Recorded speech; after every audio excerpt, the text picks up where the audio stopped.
Fire in the Mud. The first hour of Hell Thomas Rourke had never planned to be here, not in Belgium, not in the middle of a world war, and certainly not with a wooden spoon in one hand and a pistol in the other. He was 24, the son of a baker from Ohio, and before the war his biggest worry had been getting yeast to rise during cold winters. But war had a way of changing everything, of shattering calm lives and turning them into stories soaked in blood, fear, and silence. The first hour of Thomas's deployment at the front line wasn't marked by bullets. It was marked by mud, thick, black, endless mud, the kind that swallowed. Boots and snapped ankles, the kind that smelled like rotting leaves and cold death. It pulled at his legs with every step. The icy wind bit his cheeks. Around him, soldiers were shouting, but not at him. They were too busy loading crates, rolling barrels, and dragging broken field stoves through slush and snow. "Rourke! You're the cook, right?" a man shouted, pointing to a half-collapsed tent. "Kitchen's there, if you can call it that." Thomas gave a stiff nod, adjusted the bag on his back, and stepped toward the tent. The canvas flapped wildly in the wind, like a flag of surrender. Inside, it was worse. There was a fire pit in the ground, almost drowned in water. 2 dented pots, 1 broken ladle, and a sack of potatoes already rotting from frostbite. No walls. No table, just a wet, soggy hole pretending to be a kitchen. Thomas set down his gear and stared. Not at the tool, but at the faces nearby. Hungry faces, tired eyes. Men who had seen more in 1 month than most saw in a lifetime, and all of them were waiting for him to cook. The first soldier to speak to him was Private Langston, a young black man with frostbitten fingers and a laugh that came from somewhere, deeper than his lungs. "You ever cooked in hell before, Chef?" he asked with a grin. Thomas shook his head. "No, just for church potlucks and Sunday mornings." Langston smiled. "Well, you're about to learn what fire tastes like." He wasn't wrong. Thomas built a fire using damp wood. It smoked more than it burned. His eyes watered. His fingers went numb. The potatoes were half frozen and took an hour just to peel. He made a thin soup with some onion powder and leftover salt pork from a box labeled Emergency Rations 1942. By the time he handed out bowls to the soldiers, his knees were shaking, his back hurt, and he was more exhausted than he'd ever been back in Ohio. Still, he saw it. The way the men's hands trembled when they took the warm bowls. The way they blew on the steam and closed their eyes for just a second, pretending the war didn't exist. In that moment, Thomas understood his job wasn't just about food. It was about hope. But hope doesn't last long on the front lines. An hour later, a shell hit close. The explosion sent dirt flying through the air like fireworks made of filth. The sound cracked the sky. Everyone dropped to the ground. Thomas fell face first into the mud, the hot pot of soup flying from his hands. He didn't hear himself scream. Only the sound of his heart, like a war drum pounding in his chest. When he opened his eyes, there was blood, not his. Private Langston was on the ground, clutching his side. Shrapnel had torn through his jacket. Thomas crawled toward him, slipping in the muck. "Stay with me! I've got you!" He had no medical training, just shaking hands and a dirty towel. But he pressed it to Langston's side, whispering, "You're okay. You're okay." Langston winced.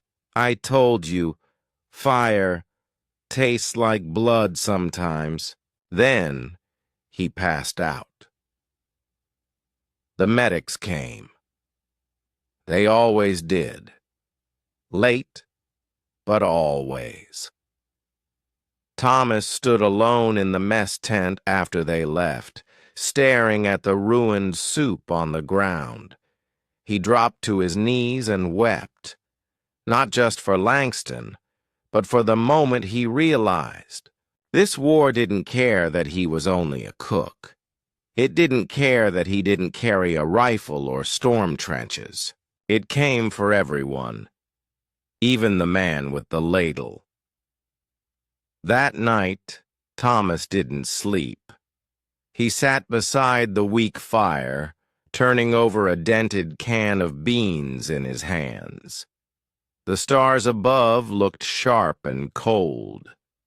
Somewhere in the distance, a soldier played, a slow song on a harmonica, a sound so fragile it almost broke the night in two.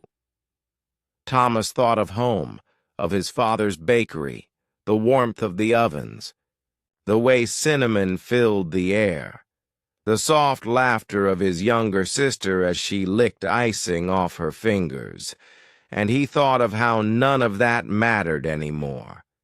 Because here, in this place, in this frozen world of steel and silence, he was just a field cook, covered in mud, holding on to what little humanity was left, and morning was still hours away. The war didn't slow down. It just got colder. Days passed like shadows, quiet and heavy. Each morning brought new frost on the ground and fewer men in the mess line. Some had died. Others had been moved to different fronts. But for Thomas Rourke, the field cook, the routine never changed. Wake up before the sun, boil what little water they had, and try to create a hot meal out of scraps and memory. The mud had hardened now, frozen like iron. Walking became a dangerous dance. One wrong step and your ankle snapped like dry wood. The smoke from his tiny stove never rose high. It curled low, lazy and tired, like the soldiers around it. Thomas didn't talk much anymore. There was no time, and not many people left to talk to. One night he found Private Langston's old towel, still stiff with dried blood, buried under snow near the edge of the kitchen tent. He held it for a long while, his breath fogging in the air, the cloth cold like stone in his hands. Langston had joked until his last breath. Thomas had not laughed since. He folded the towel and tucked it into his bag. A reminder. A ghost. Then came McKinley. Private Samuel McKinley was from Texas. Tall, broad-shouldered, with hands like shovels. He didn't say much, but every morning he'd appear beside Thomas without being asked. Sometimes he'd carry water. Other times he'd gather firewood. Once he simply handed Thomas a spoon without a word. That was how friendship started on the front. Quiet. Unspoken. Stronger than steel. They never talked about the war. Just home. Biscuits back home. McKinley mumbled one night, staring at the flame. "They melt in your mouth. My ma used to say the secret was lard and love." Thomas chuckled. "My secret was cinnamon. Burnt half my first batch trying to get it right." For a moment it felt like peace, but peace was rare. That week the shelling came back, not near them, but close enough that the ground shook like thunder. Soldiers stopped eating mid-spoonful. One young boy, barely 18, dropped his bowl and ran behind a tree, shaking. Thomas followed him. The boy's name was Ellis. He had a scar across his nose and hands that wouldn't stop trembling. "It's not even here," Thomas whispered gently. Ellis didn't answer. He just covered his ears and rocked back and forth. So Thomas sat beside him, not speaking, just humming an old tune his mother used to play on the radio, soft and slow. The boy finally looked up. "You think we'll make it?" Thomas didn't lie. "I don't know, but I'll make sure you're fed until the end." Letters arrived that Friday. One for Thomas, from home. The paper was soft, the ink smudged from tears. His mother wrote about the bakery, about rationing sugar, about his sister turning 16. She said they still made his favorite cinnamon, rolls every Sunday, in his honor. Thomas folded the letter and kept it in his chest pocket, close to his heart, closer than his pistol. That night, he scraped together stale bread and sugar packets from the supply tent. He crushed the crusts and mixed them with hot water and hope. "Cinnamon rolls," he told the soldiers. They laughed, not because it was funny, but because they needed to. The worst day came with no warning. Snow fell in silence. At dawn, Thomas lit the stove as usual, but the wood was wet and the fire kept dying. He struck the match over and over. His fingers bled, his patience cracked, and then nothing. The fire went out. He stared at the cold metal pot. His breath shook. Around him, soldiers waited, hungry, hollow, quiet. Thomas took a deep breath and walked out into the woods. He didn't ask permission. He didn't carry a gun, just his axe. He chopped until his arms went numb, until the forest echoed with the sound of resistance. When he returned, his jacket was soaked with sweat and snow, but the fire burned, and the soup was hot. Later that night, as the wind howled and the stars blinked above, Thomas sat beside McKinley. They sipped from the same tin cup, passing it back and forth. "You ever think of quitting?" McKinley asked. Thomas stared at the flames. "Every day." "Why don't you?" He didn't answer. Instead, he looked around, at the men sleeping beside rifles, at the boy curled up with his boots as a pillow, at the soldier whispering prayers into the dark. "Because they need someone to make breakfast," he said softly. And for the first time in weeks, he smiled. The third week in the Ardennes brought more than snow. It brought silence. Not the peaceful kind, but the kind that made your bones ache. The kind that made soldiers whisper even when no one else was around.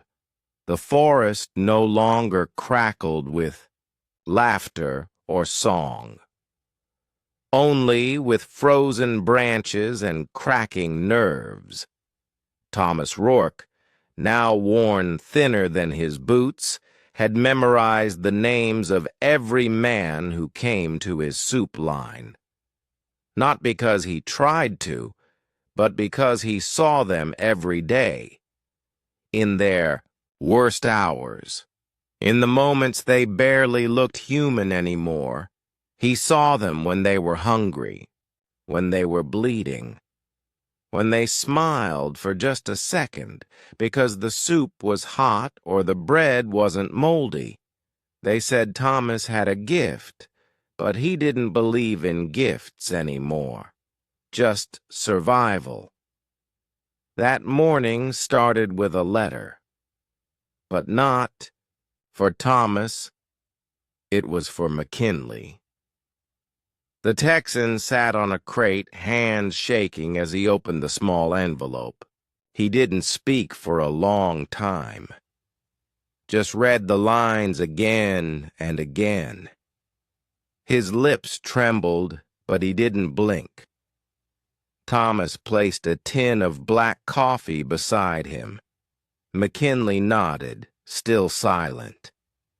Finally, after the cup was empty, McKinley whispered, "My brother died last week, in the Pacific." Thomas didn't know what to say, so he did what cooks do. He made food, not just stew, but biscuits, with powdered milk, grease from canned meat, and faith. They weren't pretty, but they were warm. And McKinley ate 4. It was the only thing that kept him from breaking that day, but the lies started the same night. Rumors, whispers, that they'd be pulled back, that they'd be replaced, that someone in command had called them expendable. Thomas didn't ask. He'd stopped asking questions after the 3rd dead soldier they couldn't bury because the ground was frozen. But the soldiers talked. In broken voices, in empty glances, and still they came to the kitchen, because food meant someone still cared. That evening Thomas cooked for 67 men. He had food for 20, so he lied. He stirred water and beef grease and crushed crackers together until it looked thick. He cut bread into thinner slices. He added more salt so it felt heavier on the tongue. No one said a word. They ate like kings. Because illusion was better than truth. Afterwards, Ellis, the boy who still flinched at thunder, came to the stove. "That stew tasted like home," he said. Thomas smiled and nodded, then turned away to hide the tears.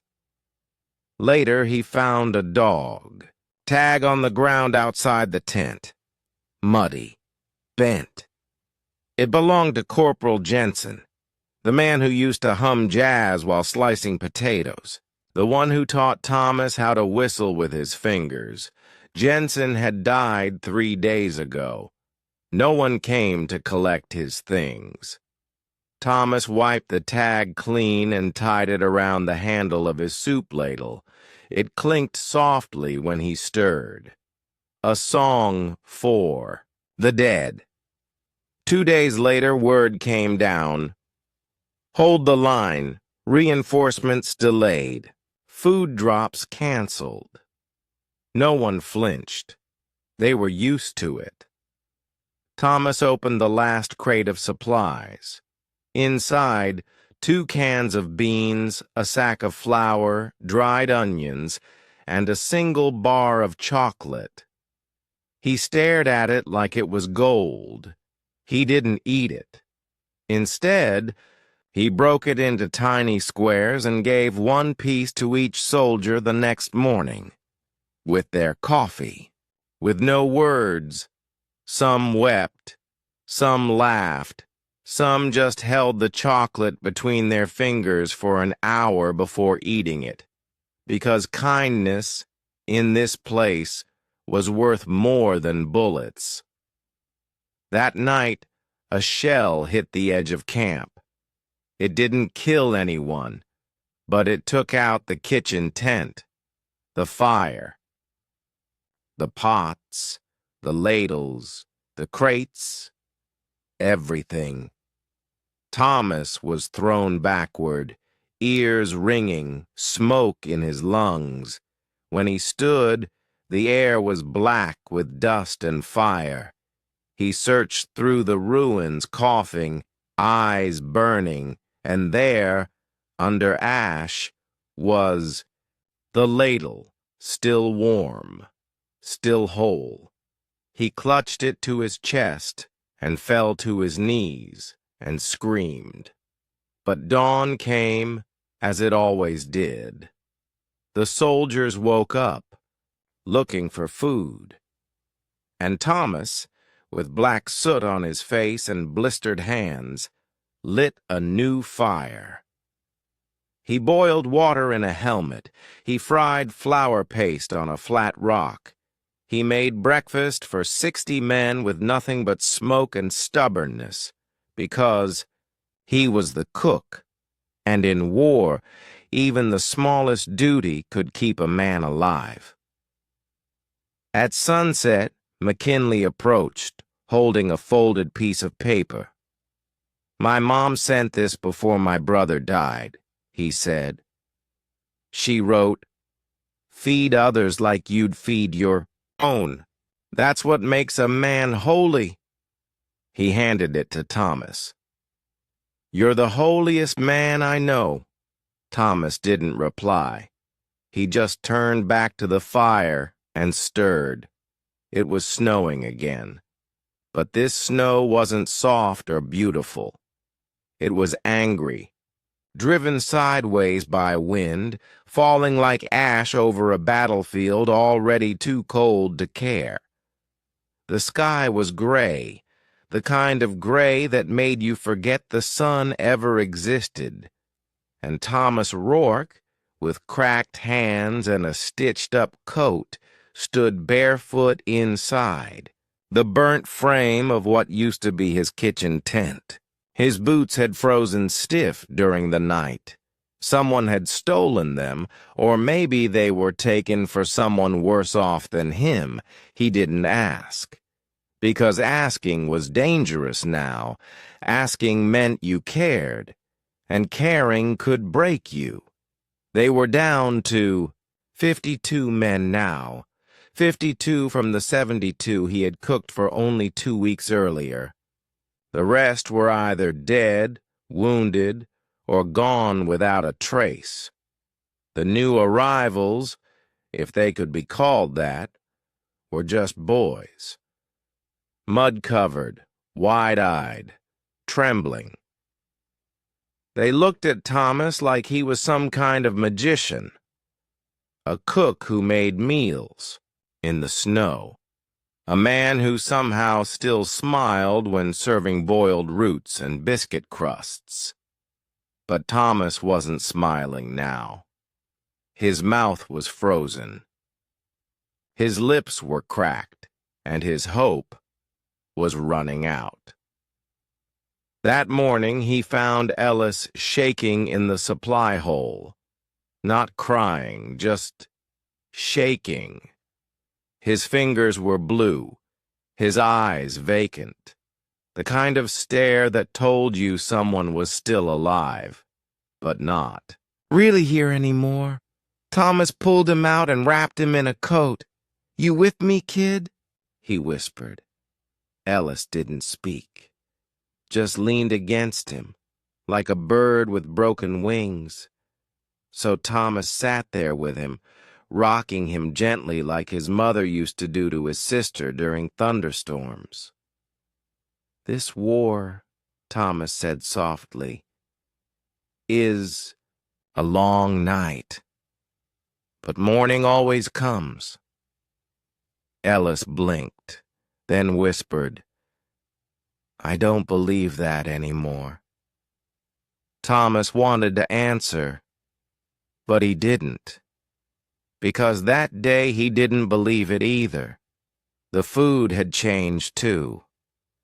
There was no more meat, no more flour, no more salt, only boiled bark, dry biscuits so hard they could chip teeth, and muddy snow melted into soup. Still, the men came, and Thomas served them. Even when his own stomach growled, even when he hadn't slept in 2 days. Because feeding others had become the only way he knew how to keep breathing. Then something strange happened. A priest arrived. Nobody knew where he came from, just that he walked through the snow, holding a cross carved from wood, wearing a coat far too thin for the cold. He didn't speak much, just stood near the fire, holding his hands out, warming them, nodding gently at the soldiers. Thomas gave him coffee. Weak, watery coffee, but hot. The priest drank it and whispered, This is the first mercy I've tasted in weeks." Thomas didn't know what to say, so he just handed him a biscuit and returned to his ladle. That night, the priest spoke to the men, not with a sermon, with a question. "What's one thing you wish you could say to your family right now?" The men were silent. Then one said, "I'm sorry." Another, "Tell my daughter I didn't forget her birthday." Then McKinley, "Tell Mama I wore the boots she sent. They were warm." And then Ellis in a small voice, barely above the wind, "Tell my father I'm not brave, but I'm trying." The priest nodded. "That's enough. Trying is enough." Thomas turned away, because tears in snow turned to ice. That evening, Thomas found a single apple hidden under a crate. Red, bruised, shivering like everything else in this frozen world. He stared at it for a long time. He could have eaten it, but he didn't. Instead, he cut it into thin slices and handed one piece to each soldier. They ate it slowly, reverently, as if it were gold. And for 5 minutes, no one spoke, because in a world of hunger, an apple was a miracle. Then came the fire mission, an emergency alert. Enemy lines were shifting. Their position was exposed. Command ordered them to move in under cover of dark. The soldiers were scared, not of dying. They were used to that, but of being forgotten, of being moved like pawns, sacrificed quietly, buried by snow. McKinley approached Thomas, rifle in one hand, the other holding a torn envelope. "You coming with us?" he asked. Thomas looked at his pots, at the blackened ladle, at the fire he'd built every day, even when there was nothing to burn. He nodded, and for the first time in weeks, he strapped on his sidearm. That night, as they marched through snow and silence, Thomas didn't think about food. He thought about the taste of bread fresh out of the oven. He thought about cinnamon rolls and Christmas lights, about church bells and laughter and the smell of flour on his apron. He thought about what it meant to serve people, even when the world was ending, even when no one said thank you. And when the first shots rang out in the woods, Thomas didn't flinch. He just dropped behind a log, held his breath, and prayed, not for victory, but for sunrise. The bread that could have been a bullet. The firefight didn't last long. It never did in the woods. 3 men were hit before they even returned fire. One of them was Corporal Sanders, the same man who used to sing lullabies while stirring soup. Thomas saw him fall without a sound, like a tree whose roots finally gave up. Thomas had never fired his pistol, not once since arriving at the front. But that night, as flashes of gunfire lit up the trees and screams echoed through the frost-bitten branches, he held his breath and aimed toward the enemy's fire. He didn't know if he hit anything. He didn't care. He just wanted to survive and protect the men who still believed he could. By morning, they had retreated 3 miles. No one talked. They were covered in blood and smoke, not all of it their own. Some carried wounded, some limped. Some stared at nothing, haunted by everything. Thomas carried nothing, just his ladle and a dented tin pot. When they reached the fallback trench, Thomas didn't ask permission. He built a new fire and began cooking. There was nothing left to cook with, just snow, a tin of old beef grease, and a single sack of crumbled bread. So he made mush, not good, not even decent, but hot. And as he handed it out, one bowl at a time, he met every soldier's eyes. Some were crying, some were too tired to cry, and one, Ellis, whispered, "I thought we were dead." Thomas placed a hand on his shoulder. "Not today." That night, something strange happened. A German soldier crossed the trench line. Alone. No weapon. Just a white cloth tied to a stick and a bundle under his arm. The guards almost shot him, but the soldier knelt down in the snow and shouted in broken English, "Food for peace!" Everyone froze. Thomas stepped forward, heart racing, pistol at his side. The German unwrapped the bundle. Bread, 4 thick loaves.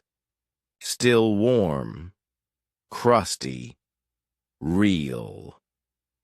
The man nodded once, then turned around and disappeared into the dark. Thomas stared at the bread in his arms. Then he broke it into pieces and passed it around. No one asked questions. No one made speeches. But for the first time in weeks, they chewed slowly, thoughtfully, as if tasting peace itself. Later, McKinley whispered, "You think that man was real?" Thomas didn't answer. He just smiled faintly and said, "If he wasn't, then God sent him." The last fire and the story. The smoke carried. Snow fell quietly again, but this time it didn't feel like death. It felt clean, soft, like something was being covered, or maybe forgiven. It was their final night in Bastogne. Orders had come down. Relief troops were inbound. They were to evacuate by morning. Thomas stood at the edge of camp, staring at the fire. This one wasn't for cooking. It was for memory. He had built it tall, strong, using every last piece of wood, crate, and broken board. Not for warmth, not for survival, but for goodbye. One by one, the soldiers approached and threw something into the flames. A letter, a photo, a bloody scarf, a prayer written on the back of a ration card. McKinley handed Thomas a torn Bible page. "Psalms," he said. "Help me stay human." Thomas folded it once, kissed the edge, and placed it gently in the fire. Then it was Ellis. He handed over a small pouch. Inside it, the last piece of the chocolate Thomas had given out weeks ago. "You saved me," Ellis said softly. "I didn't," Thomas replied. "You chose to stay." When everyone had walked away, Thomas remained by the fire, alone. He reached into his coat pocket and pulled out his last letter. He'd written it the night Langston died, but he never sent it. It read, "Dear Mama, I don't know if I'll come home, but if I don't know this, I fed them with all the love you taught me. I gave them hope with every bite. I stayed because they needed someone to stay. And if I'm remembered for anything, let it be that I made breakfast when there was nothing to cook. With love, your son Thomas." He threw it into the fire. The flames took it without judgment, and the smoke carried it into the sky. As dawn rose, the trucks arrived. The relief troops looked well-fed, clean, and confused. One soldier pointed at Thomas. "Who's he?" McKinley answered without hesitation. "That's the man who kept this war from swallowing us whole. And Thomas? He just poured one last cup of coffee and watched the sun rise." Home, without a parade, the war ended months later. It didn't end with a cheer, not for Thomas Rourke. It ended with a quiet bus ride, mud on his sleeves, scars on his hands, letters he still hadn't sent, and the haunting habit of counting heads when entering a room, like he was still back in the woods of Bastogne. When he arrived in Ohio, no one met him at the station. No brass band, no flags, just wind. He walked the last mile to his mother's bakery, carrying nothing but a small suitcase and a pocket full of names. The bakery looked the same: brick walls, a wooden door, a crooked sign that read, "Rourke's Bread and Pie." But everything inside had changed. His mother didn't recognize him at first. Her smile broke only when he whispered, "I'm home, Ma." Thomas didn't sleep that night. The mattress was too soft, the room too quiet. There were no boots beside him, no guns within reach, no smell of snow or gunpowder, just cinnamon, fresh, sweet, familiar. He sat at the kitchen table and wept for the first time in front of anyone. His mother didn't say anything. She just handed him a warm roll. The next morning, he put on his apron, not his uniform, and for the first time in years, he baked. His hands shook. His scars hurt. But he mixed dough with silent reverence, as if each loaf was a prayer. By noon, the bakery was filled with the scent of memory. People returned, not for bread, but for stories. They asked, "What was it like, Thomas?" He always answered the same way. I made breakfast in hell, and somehow that was enough. Scars that don't bleed. Thomas never married. He couldn't. Not because he didn't want to, but because part of him never left the trench. He smiled politely, helped the neighbors, served free rolls to widows of the war, and taught local boys how to bake bread. But at night, he still heard the shells, still saw Ellis shaking in the snow, still dreamed of Langston's last words, still reached for his ladle during storms. His heart had survived war, but it hadn't healed. One day, a boy wandered into the bakery, barefoot, hungry, maybe 10. Thomas knelt beside him and asked, "You hungry?" The boy nodded. Thomas handed him a small cinnamon roll, still warm. The boy smiled so wide, Thomas almost forgot the battlefield. "Thank you, mister," the boy said. "You're the nicest soldier I ever met." Thomas froze. He hadn't worn his uniform in years. "Who told you I was a soldier?" he asked. The boy shrugged. "You look like someone who saves people." That night, Thomas took out his old army coat. He stitched a patch on it, not for rank, not for country, but for memory. A simple thread of blue yarn. To remind himself that even when war was over, kindness still had a uniform. The last letter. He never mailed. Years passed. Thomas grew older, slower. The bakery became quieter. Children grew up. Soldiers moved on. The world changed. But every Sunday, Thomas wrote a letter to Langston, to McKinley, to Ellis. He never sent them. He just folded them, placed them in a box under his bed, and whispered each name like a prayer. Langston, "I served stew to 30 today."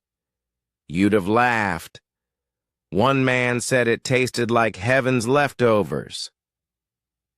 McKinley, "I tried your mama's biscuit trick. Still too salty. But I remembered your wink." Ellis, "I met a boy who smiled like you. Gave him chocolate.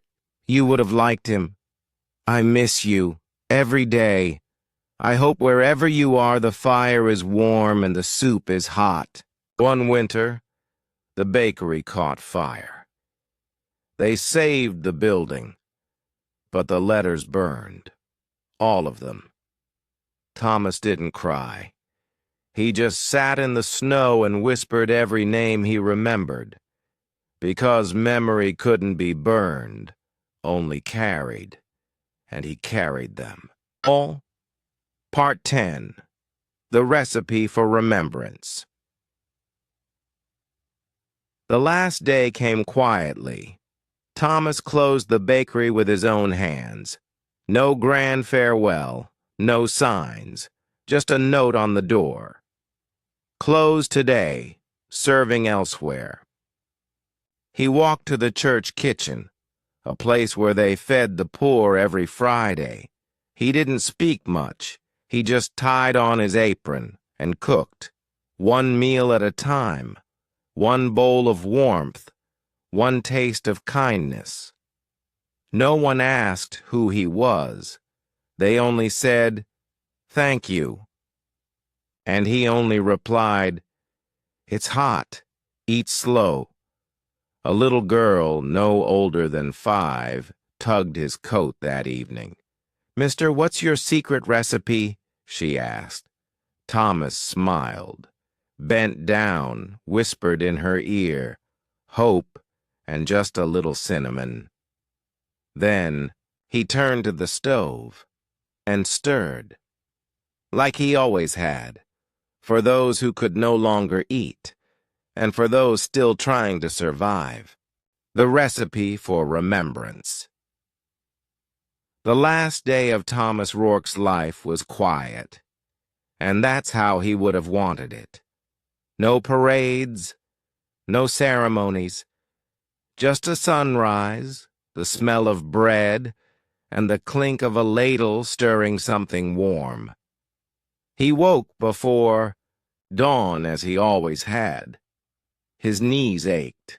His hands trembled more than they used to, but his heart was steady.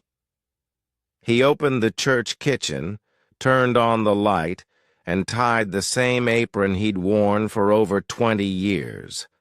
The apron had stains: butter, grease, flour, and time. Each mark a story, each burn a battle. Scar, and Thomas wore it like a uniform because it was. He made soup that morning, simple vegetable broth with crumbled bread on the side. There weren't many people that day. Just a few old men from the shelter, 2 young mothers with toddlers, and a homeless veteran who couldn't speak above a whisper.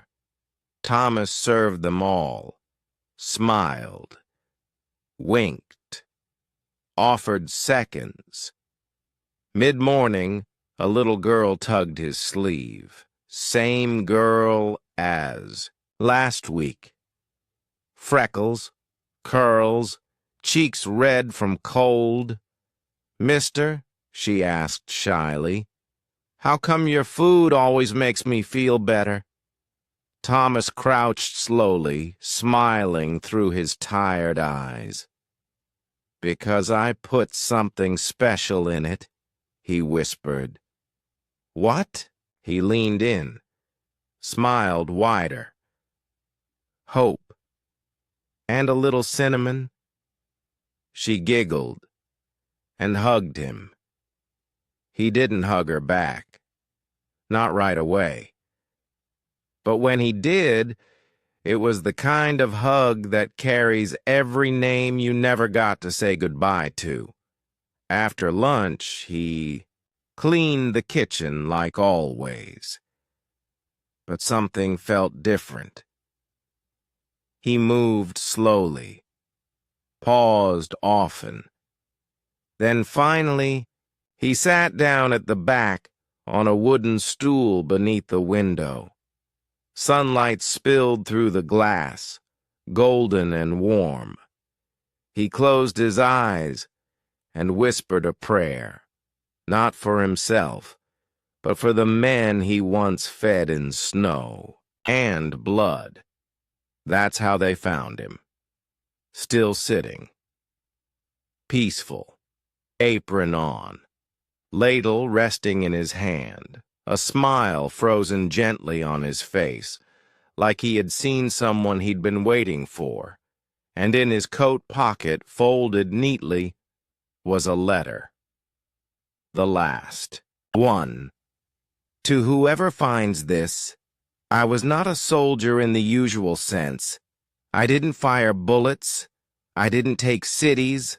I didn't lead men into battle. But I fed them. In rain, in snow, in silence. When they cried, when they bled, when they no longer believed, I fed them. Because feeding someone is the kindest thing you can do. If you're reading this, remember, you don't have to be a hero to save a life. Sometimes, all it takes is a warm meal and a little cinnamon. Thomas Rourke. The church bell rang softly that evening, not in mourning, but in honor, because a man who had no medals had still won his war. And his recipe? It lived on in every pot, every plate, and every person who chose kindness over cruelty.